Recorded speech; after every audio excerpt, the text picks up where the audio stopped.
reunidos con la esperanza que nosotros compartimos, que Él viene otra vez. Nosotros queremos tomar esta oportunidad para felicitar a las madres que están de celebración hoy en los Estados Unidos. Que el Señor les bendiga, gloria sea el nombre del Señor, y que el Señor le conceda las bendiciones, las peticiones de su corazón. Aleluya. Nosotros hemos estado llevando este estudio del Evangelio según San Juan y vamos a entrar en un capítulo muy especial, un capítulo que ha sido estudiado por mucho tiempo, y un capítulo que muchos lo han llamado como Tierra Santa o el lugar santísimo de lo que es el Evangelio. Y cuando vemos lo que es Tierra Santa, nosotros conocemos la historia de Moisés y conocemos que Moisés estaba en el desierto cuando vio a la distancia una zarza que estaba ardiendo y no se consumía. Y eso llamó la atención de Moisés y él fue a buscar a ver de qué se trataba eso. Y esa era la manera que Dios estaba haciendo el llamado a Moisés. Moisés llegó allí donde estaba esto que él no lograba entender porque había una zarza ardiendo en fuego y no se consumía. Y al llegar allí a aquel lugar, Dios le habló a Moisés y lo llamó y le dijo: quita el calzado de tus pies, porque el lugar donde estás, Tierra Santa es. Amén. También este lugar que nosotros vemos es una oración del Señor Jesucristo. Y en esta oración del Señor Jesucristo nosotros podemos ver lo que está en el corazón del Señor y en el corazón del Padre. Vemos una comunión intertrinitaria y vemos que el Señor Jesucristo está haciendo su dedicación de Él, que Él cumpliendo la misión de venir al mundo a dar su vida como el sumo sacerdote entraba una vez en el lugar santísimo y antes de hacer el sacrificio la vez al año que entraba en el día de la expiación al lugar santísimo, él hacía una oración de dedicación al Cordero. Y Jesús está haciendo esta oración de dedicación antes de él ir a la cruz. Por eso este lugar en la Biblia también es conocido como el lugar santísimo. Esta oración del Señor Jesucristo al Padre, en el cual los discípulos tuvieron el privilegio de formar parte, de escuchar lo que está en el corazón del Señor Jesucristo en esta oración al Padre. Nosotros en este lugar que estamos viendo, hemos estado viendo los capítulos del 13 en adelante, en el que el Señor Jesucristo está dando enseñanzas a sus discípulos, enseñanzas importantes que le tenía que dar, pero vimos del 14 en adelante que Él salió y está caminando y ahora ellos van camino a Getsemaní. Se aproxima, está el Señor Jesucristo en las últimas horas antes de la cruz. Y es muy interesante porque vemos que el Señor Jesucristo se detiene antes de cruzar el torrente del Cedrón. Y esto es interesante porque en circunstancias similares David había estado en ese mismo lugar, en el torrente del Cedrón. Jesús había dicho, estando en el aposento alto, a sus discípulos acerca de que había uno de ellos que lo iba a entregar, que lo iba a traicionar. Y David se encontraba en el torrente del Cedrón cuando estaba huyendo de aquel que lo había traicionado, cuando Aitofel se había aliado a su hijo Absalón y David huía para salvar su vida. Pero vemos la diferencia entre David y el Señor Jesucristo. David estaba huyendo para salvar su vida. Sin embargo, el Señor Jesucristo iba de camino al Calvario para dar su vida por nosotros. Gloria sea el nombre del Señor. Hoy vamos nosotros a entrar en este estudio del capítulo 17 del Evangelio según San Juan y vamos a estar estudiando hoy los primeros 8 versículos. Vamos a ir a la palabra de Dios en el Evangelio según San Juan, el capítulo 17, y vamos a leer los 8 versículos que vamos a estar tocando con la ayuda de Dios en el día de hoy. Y damos lectura a la palabra del Señor en el nombre del Padre, del Hijo y del Espíritu Santo. Amén. Estas cosas habló Jesús. Y levantando los ojos al cielo dijo: Padre, la hora ha llegado. Glorifica a tu Hijo, para que también tu Hijo te glorifique a ti, como le has dado potestad sobre toda carne, para que dé vida eterna a todos los que le diste.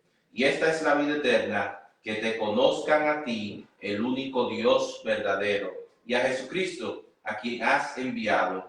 Yo te he glorificado en la tierra, he acabado la obra que me diste que hiciese.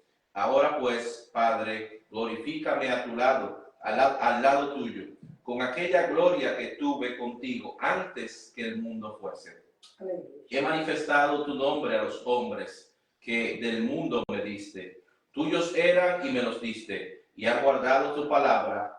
Ahora han conocido que todas las cosas me has dado proceden de ti, porque las palabras que me diste les he dado, y ellos las recibieron y han conocido verdaderamente que salí de ti, y han creído que tú me enviaste. Oremos. Amante Dios y Padre Celestial, Señor, te damos gracias, Dios mío, por tu palabra, Señor. Te pedimos, Señor, ahora que esta palabra, Señor, que tú nos has dado, Padre Santo, obre en nuestros corazones, en nuestras vidas. Que tu Espíritu Santo, Señor, esté obrando mediante esta palabra, Señor, llevándola, Señor, cambiando, transformando nuestros corazones, nuestras vidas, Señor, acercándonos a ti, Señor, para conocerte a ti, para hacer tu voluntad, Señor, en nuestras vidas, Señor. Que donde quiera que esta palabra llegue, Dios mío, sea una palabra que transforme corazones, sea una palabra que nos acerque a cualquier persona que escuche este mensaje a ti. Te damos gracias, Señor, y dependemos completamente de ti, Señor, en el nombre de Jesús. Amén y amén. Vemos a esta oración del Señor Jesucristo. Él está orando acerca de la obra que Él dice, ya da por dado, que ha sido completada. Él había venido para nuestro beneficio. La misión con la cual vino el Señor Jesucristo fue a dar su vida en la cruz del Calvario por nosotros, por nuestro pecado. Pero Jesús pide al Padre diciendo, glorifícame. Y este propósito de recibir la gloria es para Él dar la gloria al Padre. ¿Cuál es la gloria del Señor Jesucristo? Dar vida eterna a los seguidores del Señor Jesucristo. Eso da gloria al Señor Jesucristo, eso da gloria al Padre. Hemos visto que en ocasiones el Señor Jesucristo habla acerca de que su hora no había llegado. Vimos al principio del Evangelio según San Juan, en el primer milagro del Señor Jesucristo, cuando estaba en la boda de Caná, cuando María le pidió, le expresó lo que estaba pasando en aquella fiesta de boda, que se había acabado el vino. Pero en aquel momento las palabras del Señor Jesucristo fue que su hora todavía no había llegado. Pero ahora las cosas son diferentes. Ahora Él dice que su hora ha llegado. Con esto se refiere a que había llegado el momento de cumplir la misión para la cual Él había venido al mundo. Y esto es en referencia a su muerte en la cruz del Calvario. Este es el momento más importante en la historia de toda la humanidad. Es el momento que desde la caída de Adán y Eva en el jardín del Edén, Dios ha venido anunciando durante todas las escrituras, durante toda la Biblia. Y es el momento que el Señor Jesucristo está anunciando ahora que su hora ha llegado ya.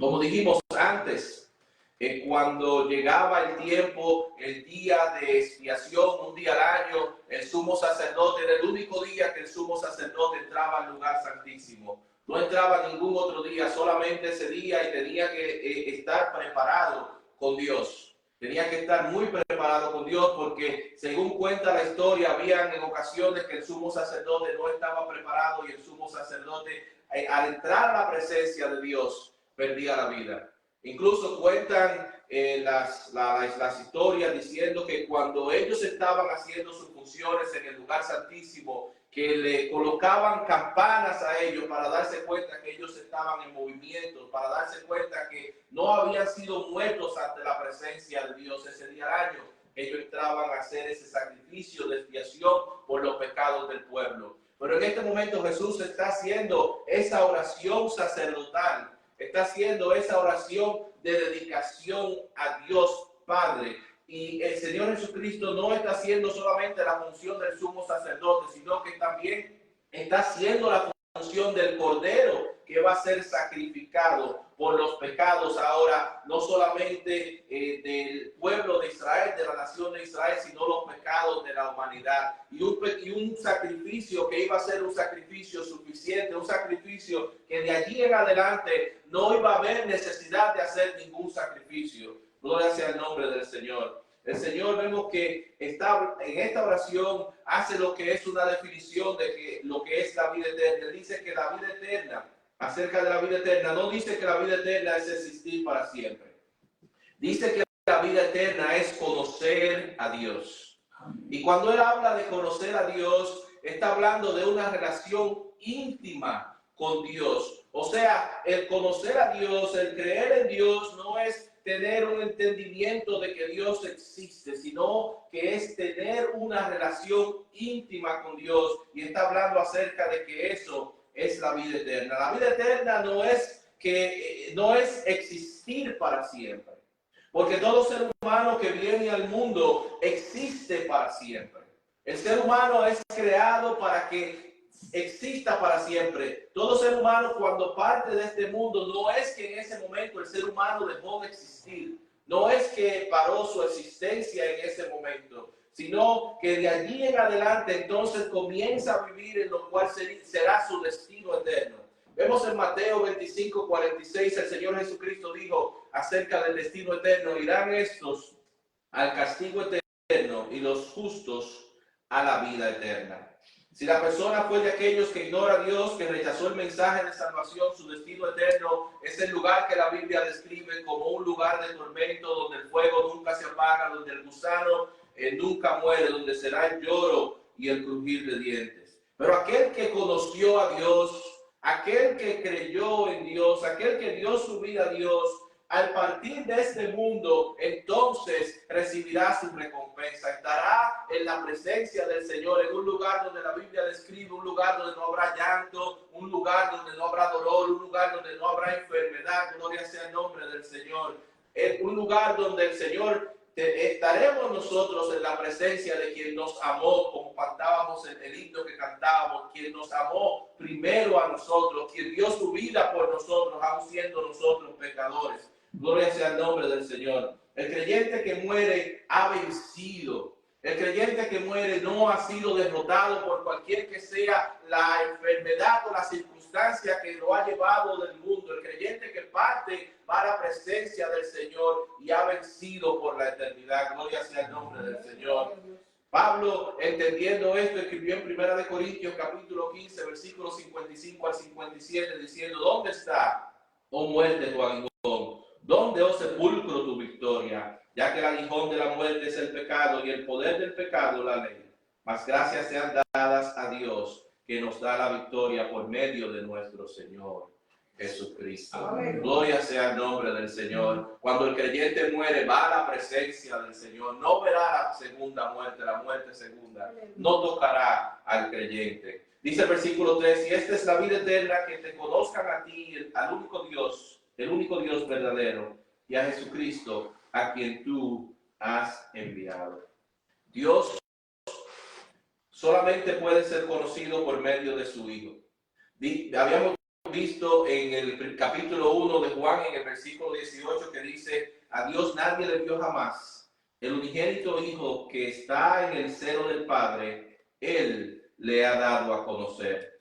Y como dijimos, creer en Dios implica conocer a Dios íntimamente. Y cuando uno conoce a Dios, cree en Dios, tiene una relación con Dios, hay un cambio que sucede en la vida del ser humano. No hay nadie que conoce a Dios y se queda siendo la misma persona que era antes. Hay un cambio. Uno no es el mismo que era antes. Uno no vive la vida que uno vivía antes. Uno no tiene el interés que uno tenía antes. Ahora la prioridad del que conoce a Dios es agradar a Dios, es ser fiel a Dios. Uno tiene un agradecimiento en el corazón, entendiendo el sacrificio que Él hizo por nosotros. O sea que cuando uno cree en Dios, cuando uno conoce a Dios, hay un cambio en la vida de uno. Pablo había experimentado ese cambio. Pablo ya no tenía el interés que tenía antes, sino que ahora le explica en la carta a los Gálatas, en el capítulo 2, versículo 20, la vida que él llevaba ahora, describiéndola: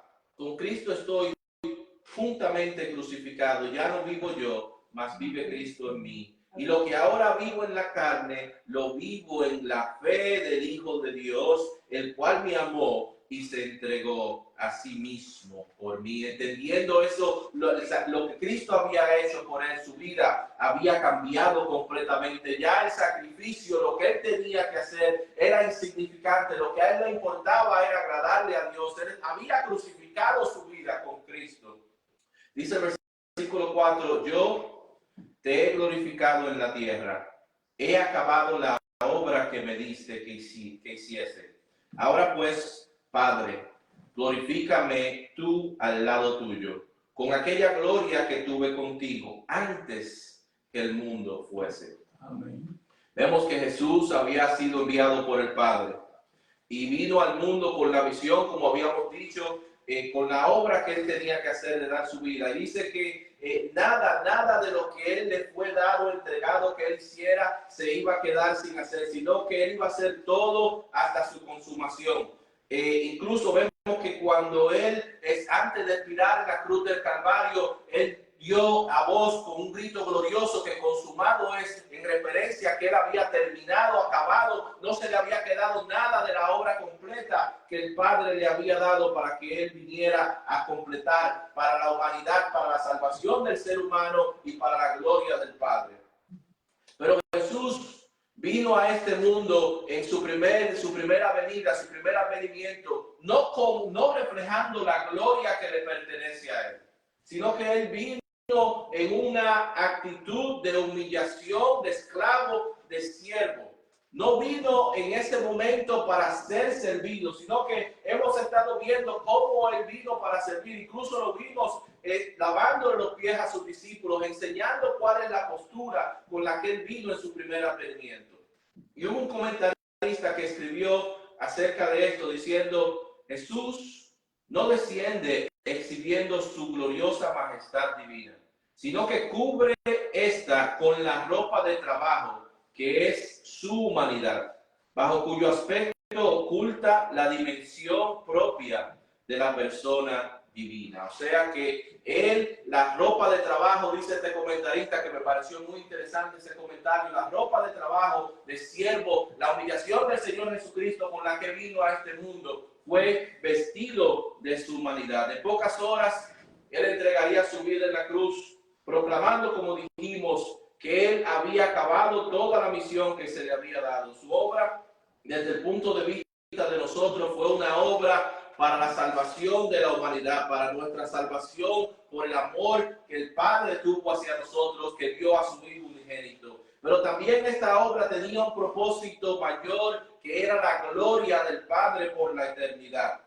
Y eso nosotros lo vamos a ver, lo vemos en Efesios capítulo 6, versículos 6 y 7. Donde la salvación de nosotros será la gloria de Dios por la eternidad. Amén.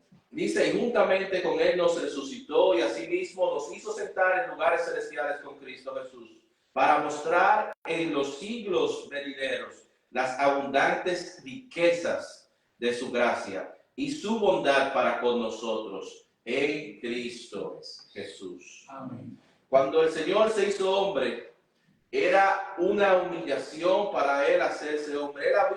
Él se había limitado lo que es la expresión de su grandeza, la expresión de su gloria, para venir a este mundo como siervo, como esclavo. Él había llegado la hora de él terminar lo que él vino a hacer, de dejar la humillación que él había venido a cumplir este mundo para hacer su misión, para volver a retomar la gloria que siempre le perteneció, que nunca le dejó de pertenecer a él. Amén.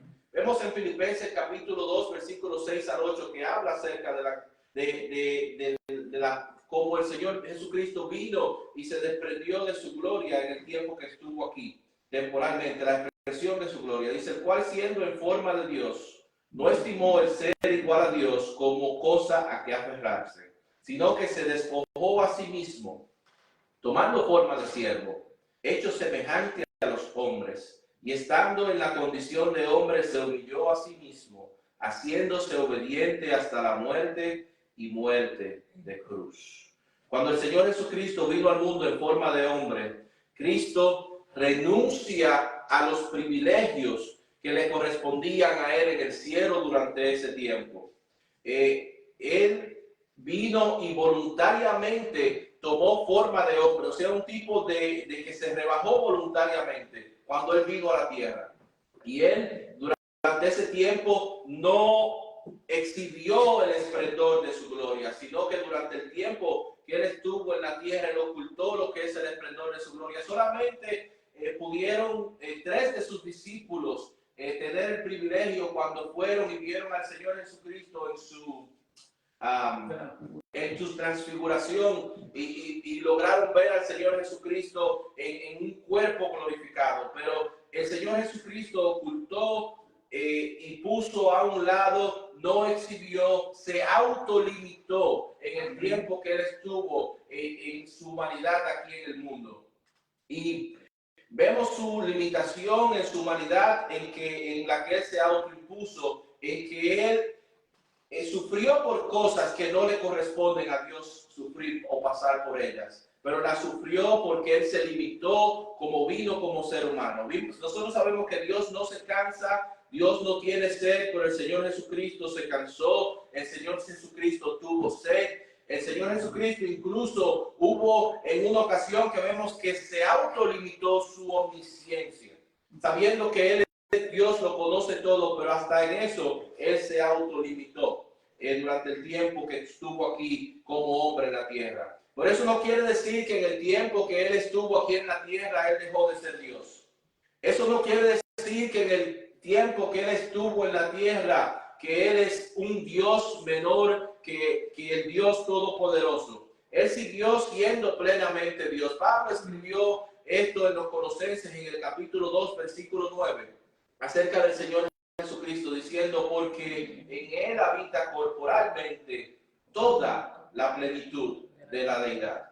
Tampoco fue que el Señor Jesucristo en el tiempo de su humanidad, que Él intercambió su deidad por su humanidad. Jesús nunca dejó de ser Dios en el tiempo que estuvo aquí en la tierra. Sí, Él, como dijimos, puso al lado, dejó su gloria al lado y se abstuvo voluntariamente de usar los atributos de Dios en el tiempo que Él estuvo aquí en su ministerio terrenal, sometiéndose completamente a lo que es la voluntad del Padre.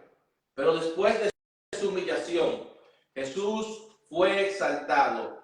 A causa de su padecimiento, de su muerte, el Señor fue exaltado hasta lo sumo. Y esa es la gloria que Él está diciendo al Padre que le devuelva, gloria que Él tuvo por la eternidad y para la eternidad. Nosotros con eso conocemos que el Señor Jesucristo siempre ha existido. No, el Señor Jesucristo no es un ser creado. El Señor Jesucristo es Dios. Él es el creador. Él es la expresión, la forma visible de Dios.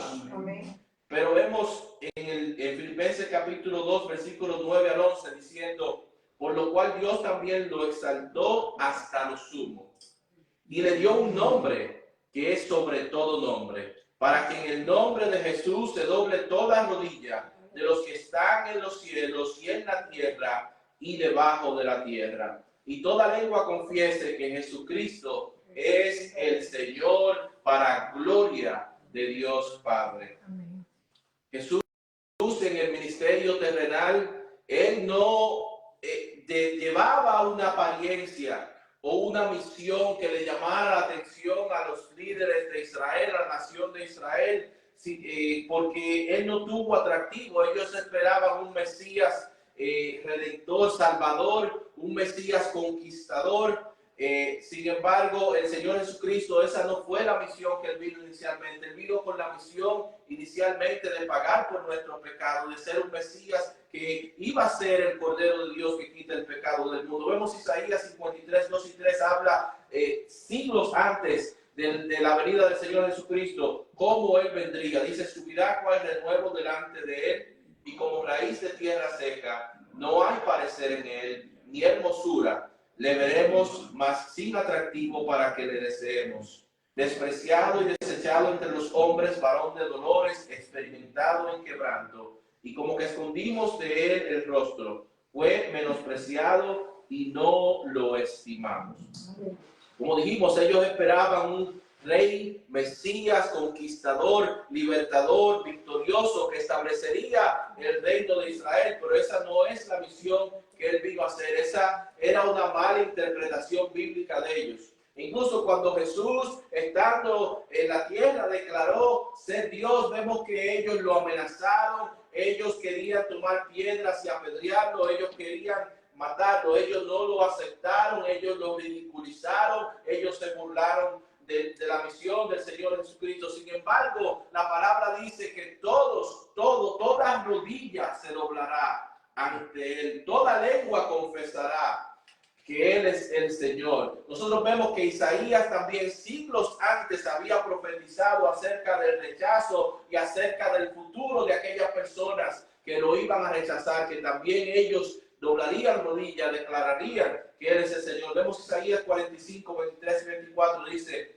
por mí mismo hice juramento, de mi boca salió palabra en justicia y no será revocada, que a mí se doblará toda rodilla y jurará toda lengua, y se dirá de mí: ciertamente en Jehová está la justicia y la fuerza. A Él vendrán, y todos los que contra Él se enardecen serán avergonzados. Amén. Aunque la misión del Señor Jesucristo en lo que es el ser humano y como el ser humano ve las cosas puede aparentar ser una derrota, pero es la victoria más gloriosa en la historia de la humanidad. En la cruz del Calvario Él venció. Vemos el versículo 6.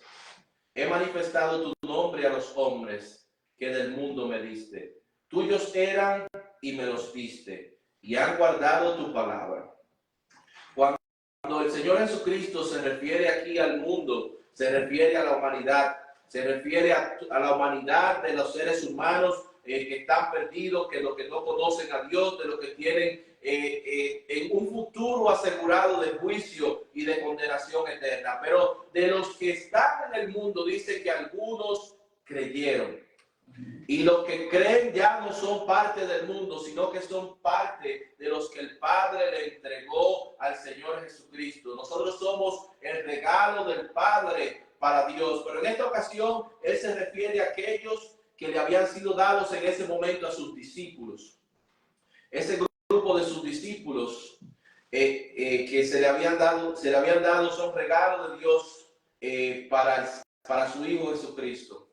Y iban a ser responsables de transmitir este mensaje del Evangelio, lo que a ellos les había sido dado, para que proclamar el mensaje y para que muchos, al igual que ellos, fueran sacados del mundo y fueran y conocieran el mensaje de salvación y se constituyeran, al igual que ellos, como el regalo de Dios Padre al Señor Jesucristo.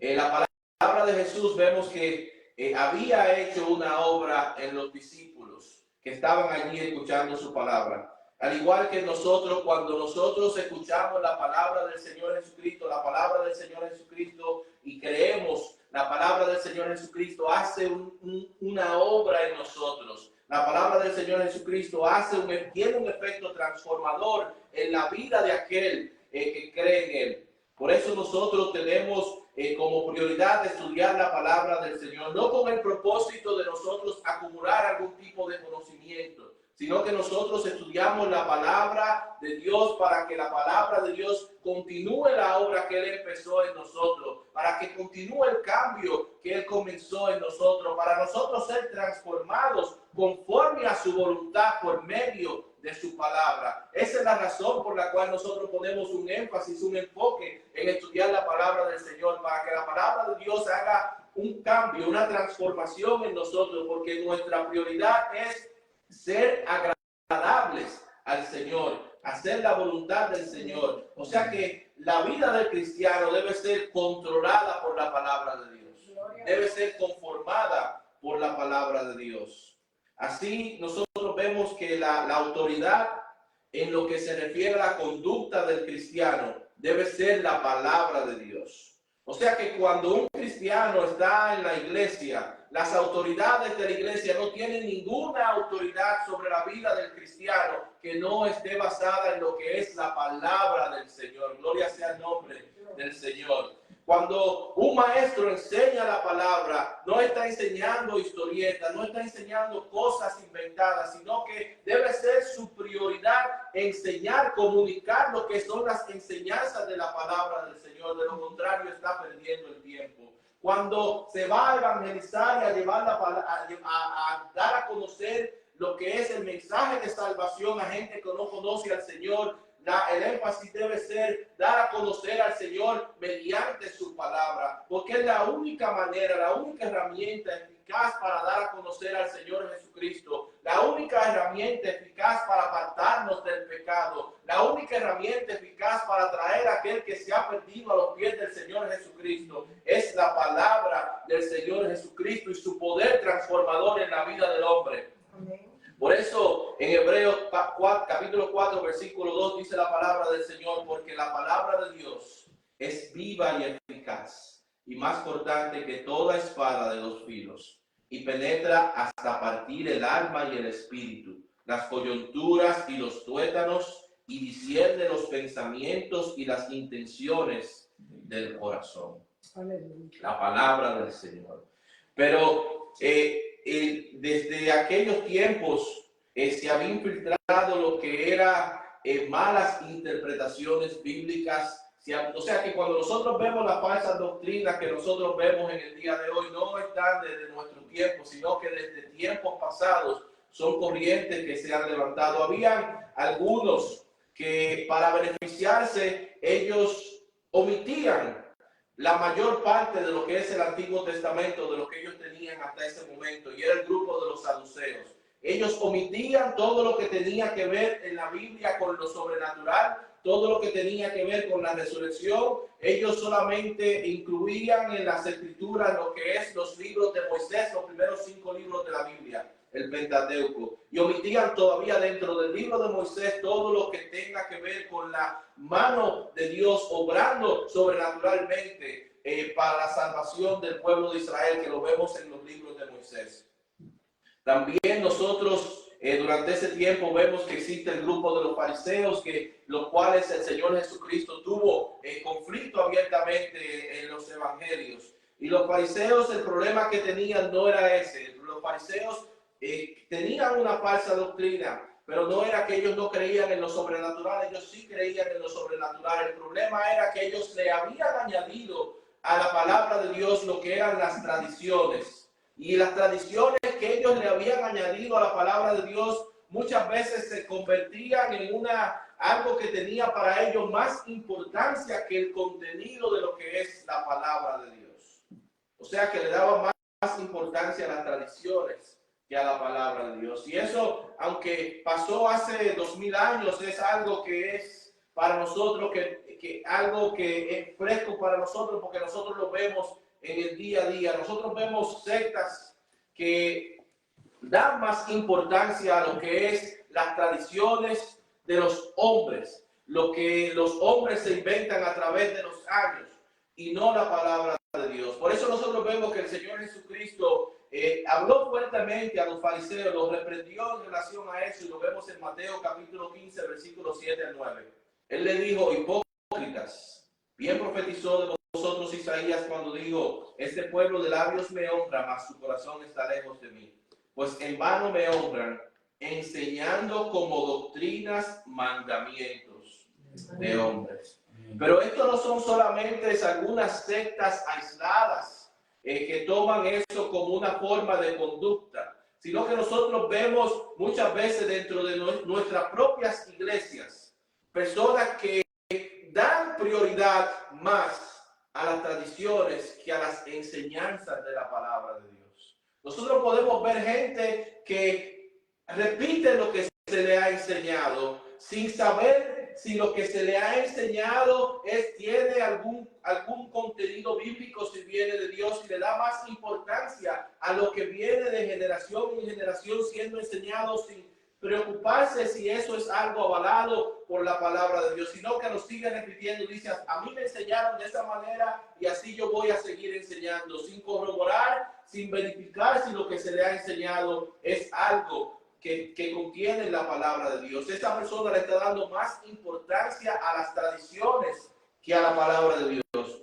También vemos gente dentro de la iglesia de Dios, dentro del pueblo de Cristo, que dice: nosotros somos de sana doctrina. Pero no te dicen por qué son de sana doctrina. El que tú digas que tú eres de sana doctrina no quiere decir que tú eres de sana doctrina. Lo que hace que se enseñe la sana doctrina es una doctrina que esté avalada, esté apoyada, esté fundamentada en lo que es la palabra del Señor. Eso es lo que es ser de sana doctrina. Que una persona lo declare, lo diga frecuentemente, no hace que sea de sana doctrina, sino que como uno evalúa lo que es sana doctrina, si lo que se enseña está apoyado en lo que es la palabra del Señor. O sea que nosotros vemos eso mismo que se veía de aquellos tiempos, lo vemos nosotros en el día de hoy. Doctrinas que están apoyadas en lo que son las tradiciones y deben estar apoyadas en lo que es la palabra de Dios, no en mandamientos creados por hombre.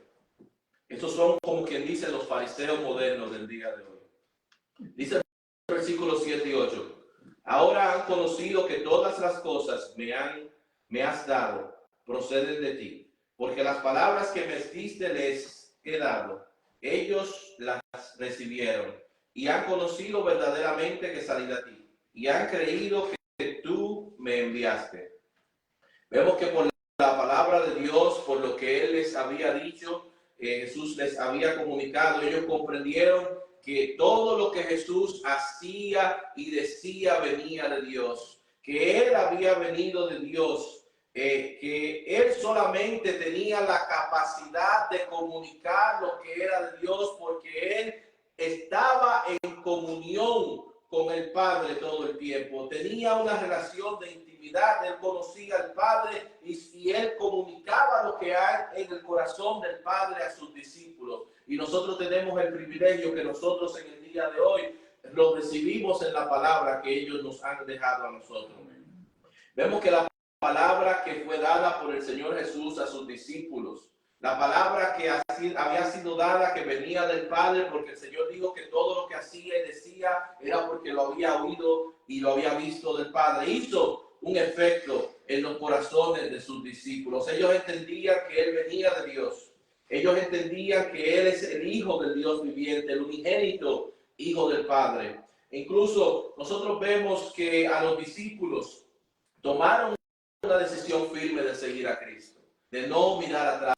Vemos que en una ocasión el Señor Jesucristo, la gente comenzó a darle la espalda y abandonarlo porque decían que la palabra que Él daba era una palabra muy dura, muy fuerte. Ellos no estaban dispuestos a seguir al Señor Jesucristo porque dentro de sus mentes el Señor Jesucristo no cumplía las expectativas de Él.